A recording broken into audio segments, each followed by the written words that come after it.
what were you thinking, going out by yourself? Don't you know how dangerous it is? It's okay. Toba helped me. And we met some kind strangers who helped us, and... Kind strangers? What made you so sure they were so kind, huh? Oh, I suppose they had "kind stranger" written on their foreheads?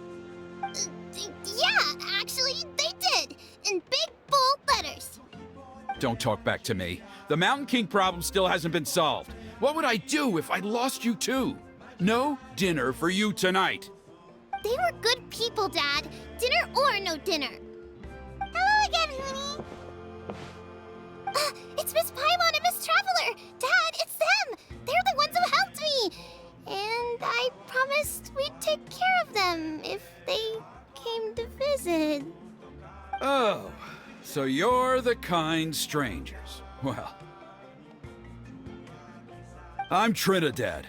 Apparently, you helped my daughter today, so if there's anything you need, just ask. As an elder of the Scions of the Canopy, I've got some influence around here.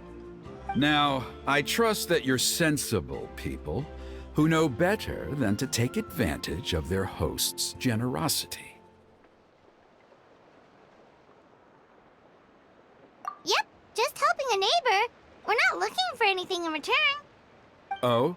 Well, let's hope so. Dad, please! They're not bad people. They've eaten at the same table with Kanich before. Be nice to them. Kanich? Wait! I heard that two mysterious travelers from afar showed up at the Stadium of the Sacred Flame. Are they you? And Paimon's the other. I do apologize. A lot's been going on in our tribe lately, and I suppose the pressure must be getting to me. I can't believe I was so rude to you. I feel ashamed. We got off on the wrong foot. Can we, start over? Oh, now we're talking. Seriously, though, don't worry about it. Already forgotten. We're just happy to see Huni got home safe and sound. Oh, you just arrived, I take it, and it would be my honor to give you a hero's welcome tonight. Careful now, that's quite an about face. We've heard that kind of thing can lead to spontaneous combustion around these parts.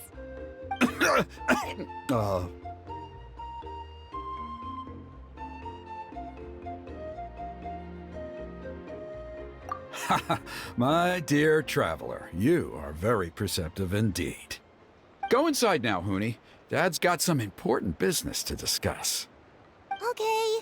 Look after Miss Traveler and Miss Paimon. They're very special guests. Well, we'll hear you out, but we can't make any promises that we'll be able to help.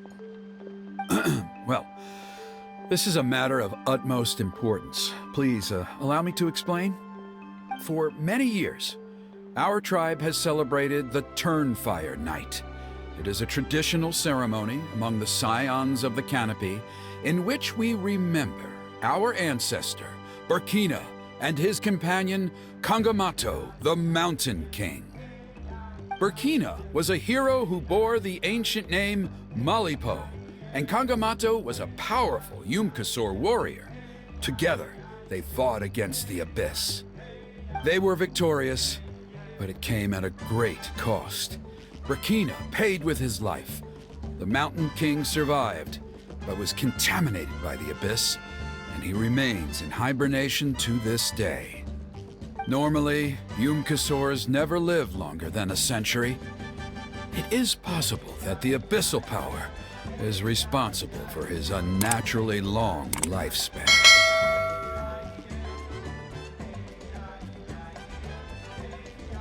Oh, that's right.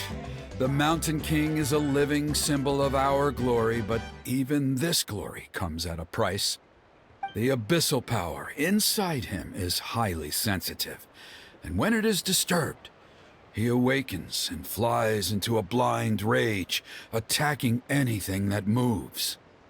So, besides the ceremony, another important part of Turnfire Night each year is cleansing the abyssal power inside the Mountain King so that he will remain sound asleep.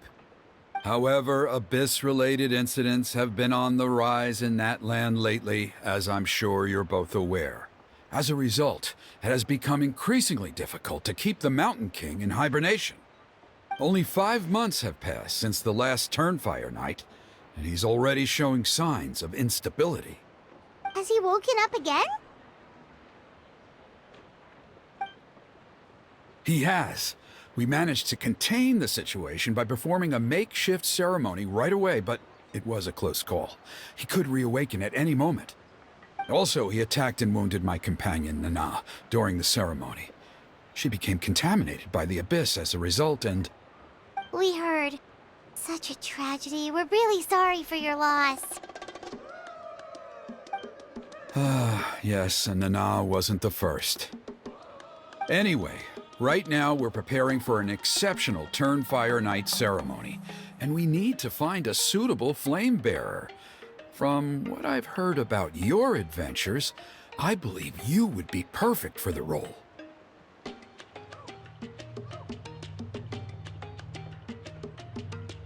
Of course. Plus, he's a bona fide hero who inherited the Malipo name. Oh, you mean Kinich? Yes, he's the one. A hero, worth his weight in gold. And unfortunately for us, he's all too aware of that. No prizes for guessing what he said when I asked him to host a Turnfire night outside of the annual schedule. An exceptional ceremony? Oh, I'll have to charge an exceptional price. I swear, no other concept exists in that boy's brain. I'm not the one to usually talk about people behind their backs, but I'm convinced the Wyab got hit on the head and took a wrong turn the day it chose to give that ancient name to him. I mean, have you ever heard of a hero whose mantra is, "What's your asking price?" Oh, and don't get me started on that insufferable Ahau he hangs around with. Thinks he's God's gift to mankind. Pompous fool. Yeah, Paimon has to agree on that last part. Anyway, the fact is, the ceremony can just as easily be done without him as long as we can find someone else. And besides, you two seem like much better candidates. So, what do you think? Wonderful! I can't thank you enough. Huni was right about you.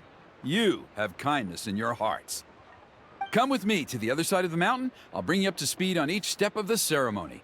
As experienced warriors, I'm sure you'll pick it up in no time.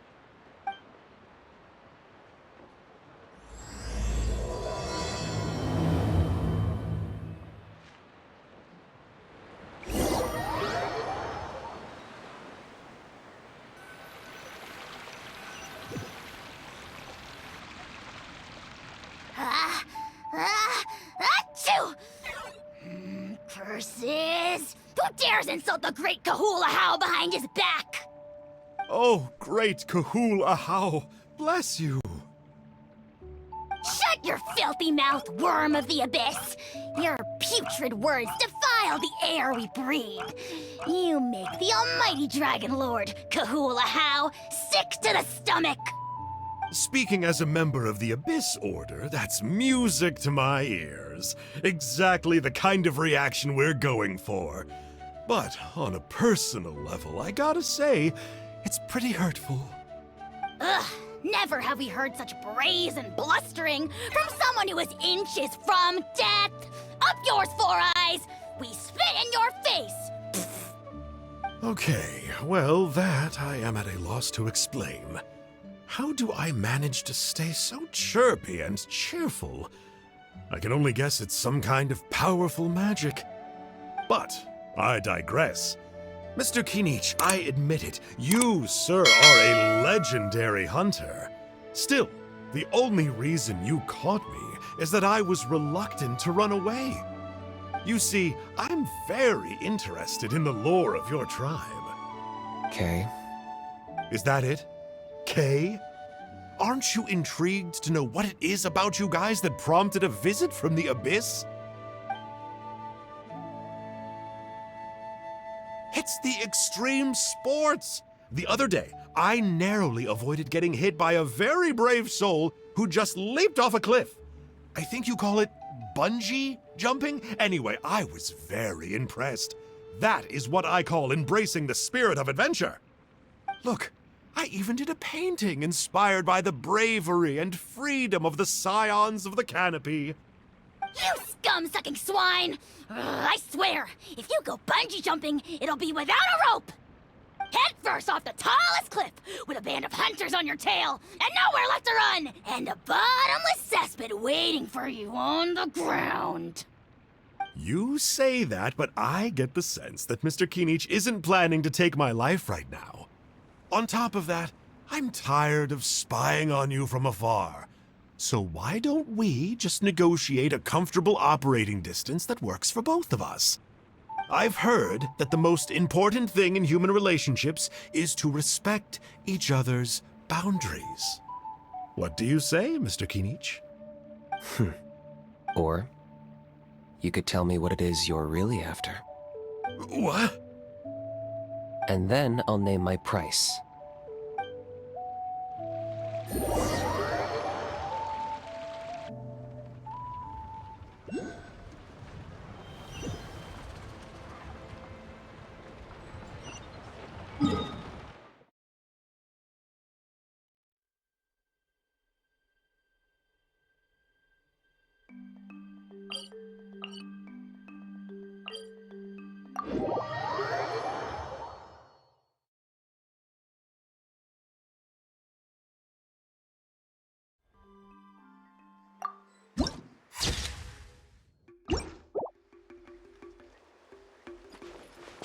Take it easy.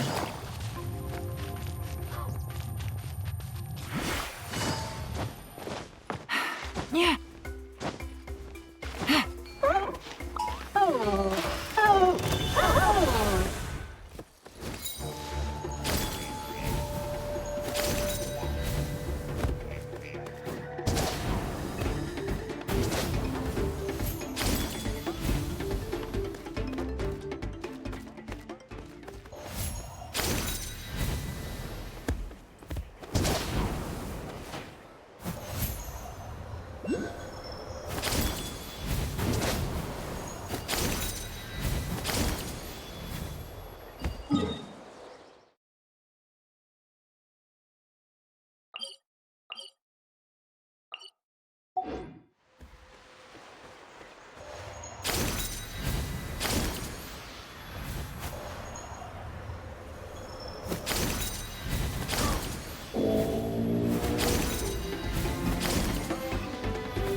The Abyss contamination is back.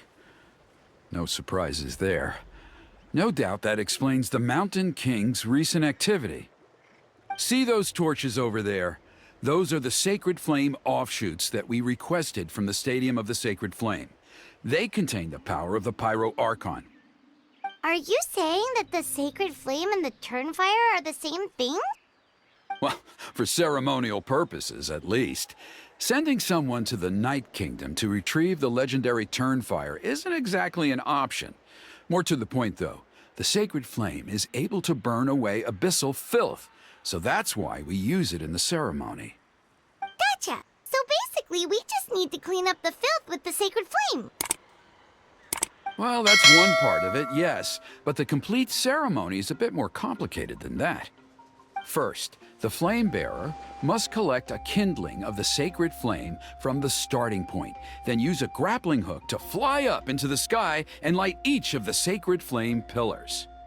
Then, they must go down into the canyon, all the way into the cave where the Mountain King slumbers, lighting braziers and the final altar along the way. The most skilled flame bearers can accomplish all of this without touching the ground once. As much as I hate to admit it, Kinich is capable of this. Wow! He can do all that flying without ever falling to the ground?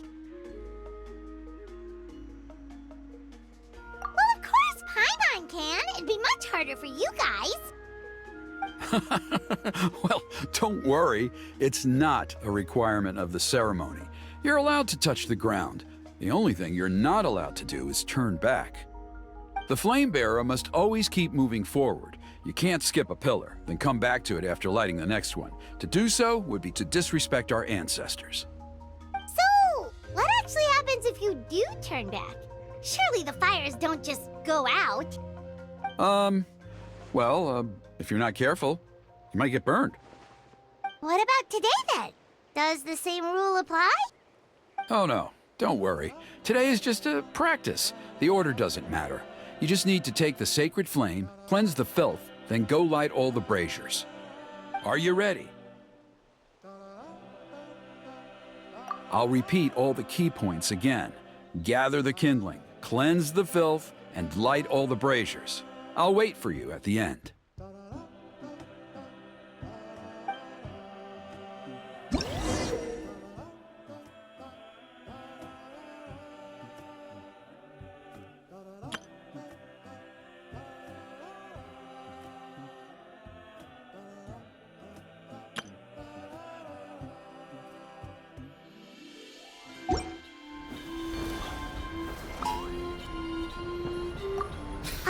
Let's use this kindling to complete our mission.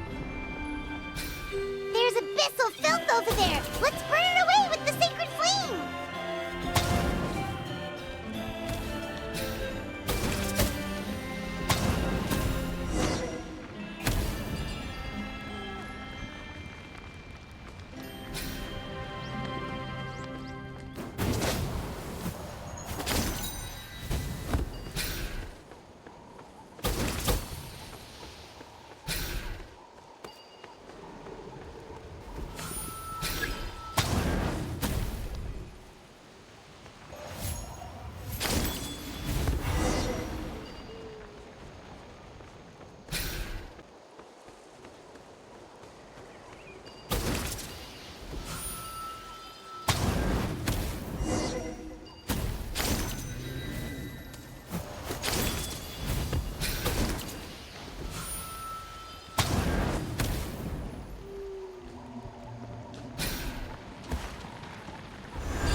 Illusion shattered!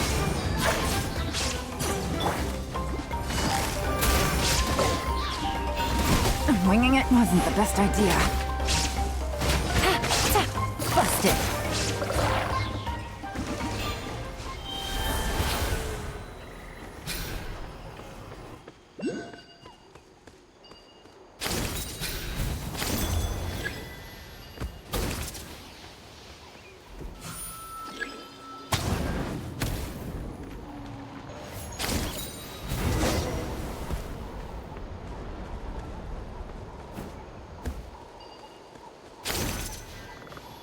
That should be all the braziers. Let's regroup with Kurgan. I knew I was right about you. You have outperformed all of the other previous candidates. If there was an ancient name for outstanding flame bearers, I'm sure the Wyab would consider you for the honor.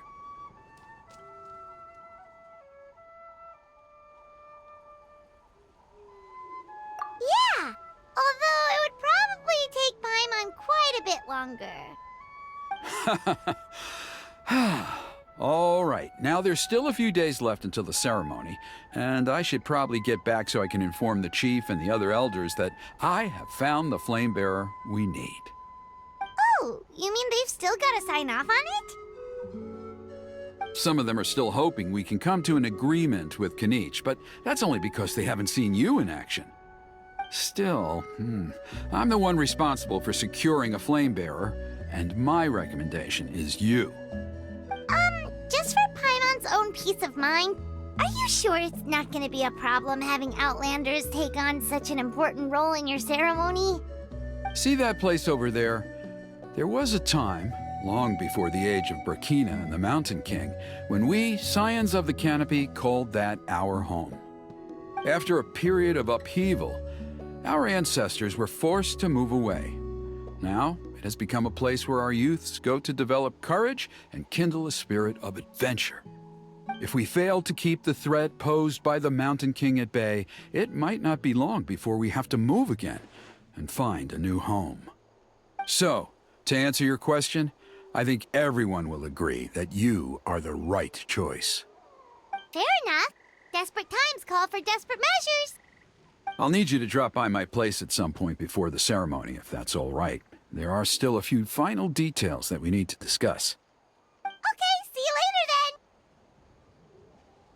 then. You have my gratitude.